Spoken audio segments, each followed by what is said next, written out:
This week I want to talk about learning to trust again, the different stages that we go through, and that can be from when you're in the relationship, trying to understand what's going on, right the way through to being out of it and ready to heal. Welcome to the Mindfuckery podcast, which is FeedSpot's fifth must-listen to podcast on emotional abuse. I'm your host Elizabeth, and in here we explore areas others are feared to tread. Through my own personal journey, I know how much this hurts and how confusing life becomes. So many questions, no closure, and no real answers. I've been a woundologist for over 20 years. I'm the unintentional author of Finding Lily, the A to Z of emotional abuse and divorce matters. I help you clear past life wounds, ancestral trauma, and this life wounding. And as the founder of the Inner Healing Sanctuary, I've created Wound Talking, the original wound, and Quantum Glow. I'm on a mission to help educate as many people as I can on the effects of trauma on our lives and our children's lives, and healing the wounds of our mothers and our fathers. It stops here, it stops now, it stops with us. So welcome along for the journey of a lifetime. As always, you're very, very welcome here. This week, I want to talk about trust. I'm going to cover perhaps where it was lost and those niggling feelings, emotions, those sensations within the body, and then looking at reclaiming energy and moving forward and learning to trust again. So have you ever considered when it was that trust was broken, when you started to realise that you didn't actually trust yourself anymore? And that usually happens in the cycle of abuse. It usually happens where you're taken around, you're danced around and paraded around that cycle, from the love bombing where they want you to trust them, or they start to get you to hand over the power, take control of your life, because they want to step in and become the person that you turn to. And in these relationships, these emotionally abusive relationships with these people that are like the dementors from Harry Potter that suck the life out of you, or parasites that live off you, they're single cell entities. So in this cycle of abuse, you're taken in, you're put on this dance floor or the pedestal. So the first stage is that idealization, that love bombing, treating you in a way that you might not have experienced before, seeing you in a way that you may never have been seen, hearing you in a way that you may never have been heard. And this is done through the questioning, through understanding what it is that you want, finding out what you're looking for in a partner. That's why they seem so interested. They're creating a spreadsheet. They're creating a file on you, much like you would project manage something. They're finding out the information. They're finding out what you want, much like an architect designing a house from scratch would come in and he'd sit down or she'd sit down and they'd say, right, what is it? What's the function of this home? What do you want it to do? This is how they adopt this process. They find out what it is that you want. Then they see where the weaknesses are within you. And initially, during those first evaluation stages, they play with your emotion. The things that they thought and have told you that they really admired about you, they then criticize you for it. And this is what knocks you. It throws you out emotionally because it isn't what you've been expecting. It's a slight put down, something slightly different to what you've experienced before. And at this point, that probably goes straight back to the love bombing and the idealization. And if you have the courage and you're strong, because at this point, if it's new within that relationship, you do have that strength. You haven't had it drained out of you. You might make a comment. You might say, oh, why would you think that? Why would you say that? That's odd. The next time it happens, you might think internally about it. And then over a period of time, you just get used to it. It's like a stain on the carpet. I remember one of my sales directors years ago was talking about the stain on the carpet, to the point that if you don't do something about it, you don't clean it up properly, you get used to it. It becomes part of that pattern. And this is what happens during this cycle of abuse. You get used to it. You get used to turning off your intuition. It was your intuition, your gut, that told you something was wrong. So when they say how amazing you are, and then all of a sudden the thing that they've praised you for, they're criticizing you for, it's it's your gut that kicks in. Our gut is our second brain. In fact, really, it's our first brain. It's the one we should be listening to. It's the one that told us when something was wrong. Our first brain, the one in our skull, is the one that goes running off looking for evidence. So when they criticize you, it might be something that you've been criticized before, and your brain will go through its filing cabinets of information and say, oh yeah, I was told this back in 1992 by whoever it was that made some similar comment. This is something I heard growing up. It was something I heard at school. I've got reference to this information. And so you start to accept their version of events. And just like that stain on the carpet now becomes part of the pattern. This is how this cycle of abuse starts. This is how it continues, and this is how it ends. It ends with draining you with energy. And that's actually why I picked today's topic. I'm really tired today, and I was doing a lot of energy work yesterday, and I've got a bit of a cold that's been coming on for about 3 or 4 days. So I just thought, how do we regain that energy? How do we claim it back? What do we do? What can we do to claim that back? And then I started thinking about trust and how we get into these relationships and how we turn off our internal system that's saying this is a dangerous situation. I should be trusting what I'm being told by me, and we don't. We override it. Why? I wanted to talk about the parasites and the dementors. It was something that you've experienced before, and if we go back to childhood, first 7 to 8 years, you will have perhaps heard something similar. You might have experienced in your family unit a parent that was the victim and that you weren't able to save, and you recognize some of these habits, you recognize some of these phrases, you recognize these vibrations, you recognize the energy non-verbally. All of this is non-verbal. It feels familiar. And that's what these relationships are. They feel familiar. Now, you might have been in the relationship and become the detective. So in the A to Z of emotional abuse, to talk about being the detective, how you hone these skills. Something doesn't feel right. That's your gut. Your gut is saying something isn't right. So it is still talking to you. It's still trying to communicate with you. But what happens in that cycle is the abuser, the dementor, the emotional abuser, the parasite, the narcissist, the sociopath, the psychopath, whatever label you want to give them, they are telling you you can't trust your intuition. You have to listen to them. They are trying to persuade you, or they persuaded you during that time, that they were the only ones that you could trust.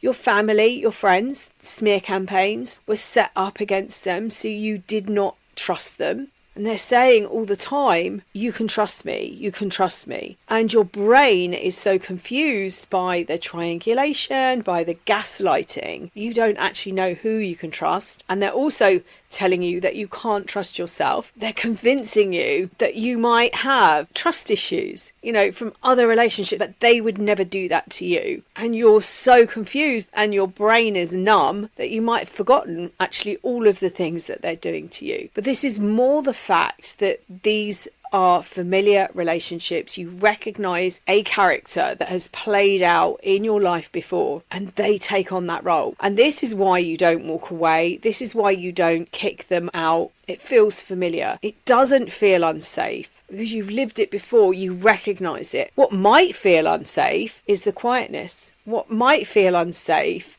is a safe environment because you're not used to that. You've never experienced that. Now, I'm saying you haven't experienced it. It might be something that you were or have experienced. But personally, I've never met anybody who hasn't gone through this type of abusive relationship and had a perfect childhood. Because if you have a perfect childhood, these chaotic relationships don't feel right. So you don't fall into it. You don't feel you can trust these people. Something inside you is saying, no, run away. So let's go to the detective. It was the detective that kicked in because something was feeling off. Something wasn't feeling right. Perhaps part of you's woken up and you're desperately wanting to trust your intuition. So you go searching. That's what happened to me. What I was being told, it just didn't fit. But I was so weak and tired.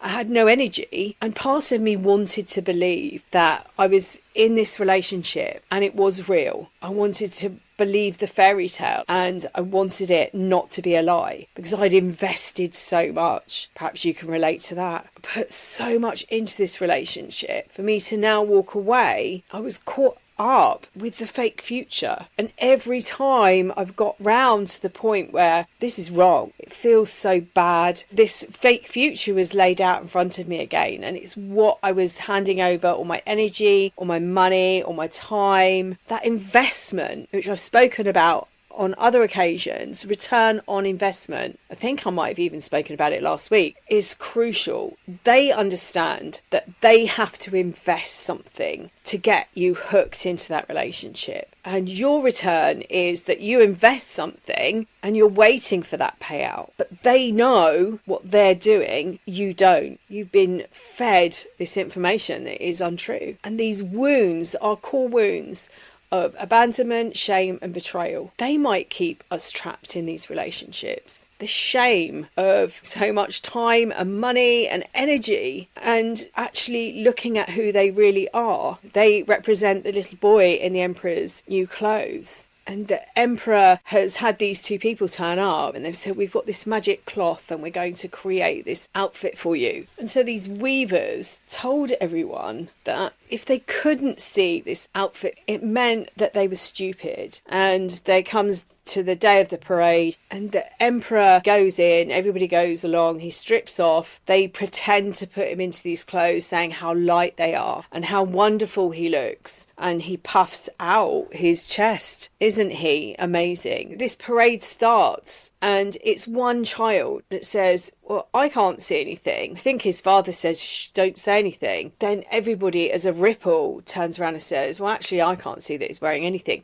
But prior to that, every single person had been told, if you can't see the clothes that the Emperor is wearing, it means you're stupid. You might have someone in your life that's desperately trying to point this out to you, to tell you that this person isn't trustworthy. And there might be something inside you that is trying to tell you. So it might be that that child is your gut, or you might have a friend that represents that child. That the fear of shame or the fear of being abandoned or being betrayed overrides that. The abuser's like a narrator that goes on constantly changing everything, changing the things that have happened, rewording and rewriting what they've done to you. The gaslighting where they convince you that if you hadn't done something then they wouldn't have behaved that way and it's your fault. The triangulation where they create that jealousy and you're literally hanging on for your life to a relationship and to a person that has duped you, has lied to you, cheated, created these unrealistic expectations of you. And when you can't live up to that, they turn round and say it's your fault. And much like an appliance that breaks down,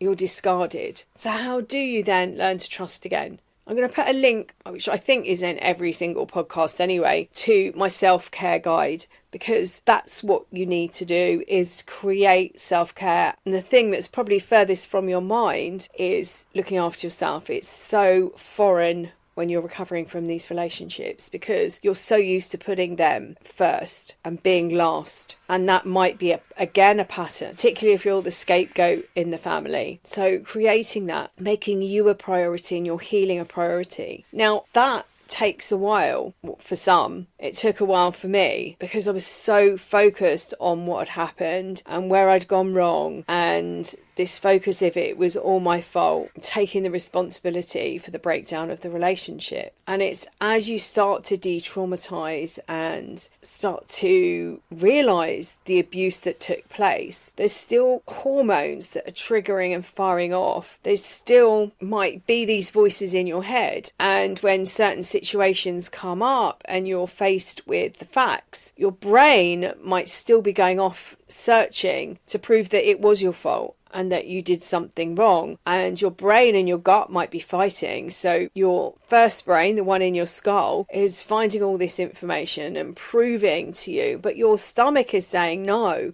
So you've got this cognitive dissonance, these two different sets of information, And it's like, who's going to win? Is the gut going to win, or is the brain going to win? Gradually, your nervous system does start to calm down, and you can speed that process up by some really good grounding techniques and introducing things like breathing into your routines. One of my favorite ones is the Amy Cubby Superman pose, because that changes the chemistry really quickly. Journaling is another one. All of this starts to help you unwind and calm down your nervous system and start to get you back in touch with your gut. And some of the easy ways of trusting your gut again is by simply going out and allowing your body to tell you what you want. It could be that you go and buy yourself an ice cream and you stand in front of all of those tubs of different flavours and scan them and let your body pick the one that you want. It could be that you go shopping or to the supermarket and you stand there and allow your body to tell you what food it wants for that day. It might be that you're tired and this is one of my not favourite ones, but I think it's so helpful.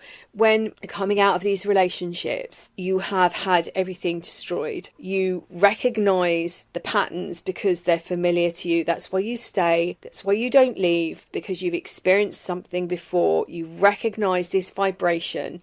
You recognise the way you've been treated. It's familiar. But what also is happening is the abuser is working their way into your hard drive, or it might be the motherboard of the whole system. And what they're trying to do is unwind, unplug and undo. A true narcissist has got a mother wound. They did not go through certain developmental stages and they are trapped. They never had that disconnect from their mother. They do not know who they are. They never were given that opportunity to create and be the person that they should have been. There was always a connection between them and their mother. It was never severed. It was never broken. They were never given that opportunity to break and see themselves as a separate person. They weren't given that independence. They didn't go through that stage. And what they attempt to do is to take you all the way back and unprogram you. And you might find yourself, and I speak from personal experience, having a very young child running your life. So in those moments, for me, it was a 3-year-old. So I had a 3-year-old running my life. It was running my expenses. It was running my divorce, everything. And this is why, by treating yourself like a toddler is a really helpful way of healing. If you need a nap, have a nap. If you need to go and have a bath, have a bath. If you're cranky. One of my favourite posters that I saw was by Sark. It's called How to Really Love a Child. Give them pots and pans, put them in water. Treat yourself like a toddler.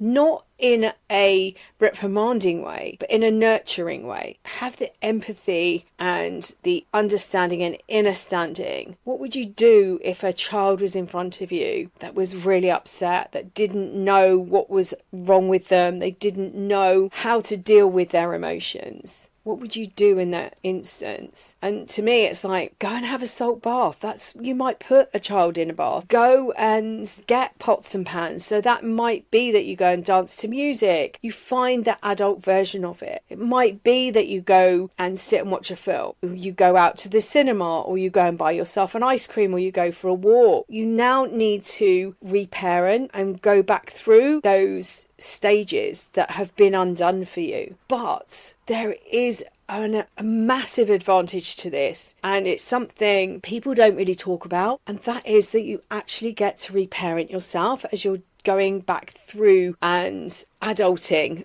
and working your way to that adult that you were when they turned up. Because you can clear these wounds. You can be the parent that perhaps you didn't have. You can see yourself in the way that you know that you need to be seen. And you can appreciate, you can be that person that you needed in your life at that time as you were growing up. And I've often called this a gift, because really early on I saw how important it was and how I could reparent myself. And I was able to talk to the wounded child and guide that child and nurture that child and appreciate that child in a way that she'd never experienced before. And this is your opportunity to do the same. You've honed loads of skills. You've learned so much from this relationship. Yes, it is painful. I'm not taking anything away from that. I was on the floor more times than I was upright. It was horrific. I either felt absolutely nothing. I was like in a trance, I was like a zombie, or I was screaming out in pain as if I'd been physically hurt. There was nothing in between. There was no balance. And that might be something that you're going through. You might be a bit further along at the moment. The stages coming out of these relationships is like the detective stage. Something's wrong. I know I'm not going mad. I'm coming up and down in these emotions, but I'm still in that relationship. Something still doesn't feel right. Although, I've recognized these wounds and I'm here stuck. That's where I might be dragged down underneath the water again. And I pop back up for air and I think something doesn't feel right. And I would go off and look, and that's when I found loads of information and secret conversations and emails and websites and stuff like that. And then I'd go back down again and I'd be held under the water. And I knew that it wasn't my fault. And then I'd be convinced that it was because I had trust issues and this had happened to me in other relationships. And then I got caught up in that gaslighting until my detective would come out again, something else isn't right. And then out of that relationship, you go through that phase. Maybe it isn't for you, but this is my experience where it felt so unsafe out of that relationship than it did in, because I'd handed over so much power. I'd handed over everything, money, time. I had nothing left. I had nothing left to give in any way. And then you start to wake up a little bit, but there's still that brain running backwards and forwards finding that information because it has been trained to do that, trained to find this information to prove that you're the person that is at fault. And this is where like the timeline stuff works really well, where you can write out what happened, you can see the patterns, and you'll start to wake up. It's like having pins and needles or having a dead leg, and the next thing is the pins and needles. You don't stand up for fear your leg might collapse underneath you. And these are the stages that you go through. And then there's the empowerment stage. I want to do something about this. I don't want to go through this. I don't want to experience this relationship. There's the loneliness that you might have experienced. There's just so many different emotions, but there's so much power that comes from it. And then trust, learning to trust yourself again. Because at this point, and if you've healed the wounds, you're listening to your gut. Somebody says or does something, you go, I don't like that. It doesn't make me feel good. And if it doesn't make me feel good, then why should I put up with it? Why should I have that person in my life? It's muscle building. You don't go to the gym and pick up a 100-pound weight. You learn to do that over a period of time. You don't start running a marathon. You don't just turn up and go, I'm going to run a marathon today. People have trained for this. I mean, I'm sure there are people out there that can do it, but you train for it. I know when I did a half marathon, I trained over months and months and months to get my body into the condition, and it wasn't a great condition even then, but I did it. I completed it. I wouldn't be able to do it again because that was quite a while ago. I'd have to start training again if I wanted to run another half marathon. So what I'm saying is this is building muscles. Might make mistakes. You might think, this isn't about beating yourself up. This is about getting stronger and firmer and knowing exactly what you want, aligning with who you are and the people that you want in your life and how you want to feel. If you'd like to come and join me, I'm running a workshop. The next one's in November, the 2nd of November. It's an online workshop, and this is about healing those wounds and claiming back your power to transform your life. I'd love for you to join me. It's 4 hours. I'm going to work on talking to these wounds and reparenting and doing all the things that we need to do and creating a plan moving forward. And then as you get better, as you start to claim back more power, you tweak it and adjust it. But this is about stepping into the authentic you, becoming the authentic you, claiming back the power that you gave away. It's so powerful. This journey, I promise you, is such a powerful one. And it's what you deserve above anything else. It's what you deserve. Sending you loads and loads of love. Until next time.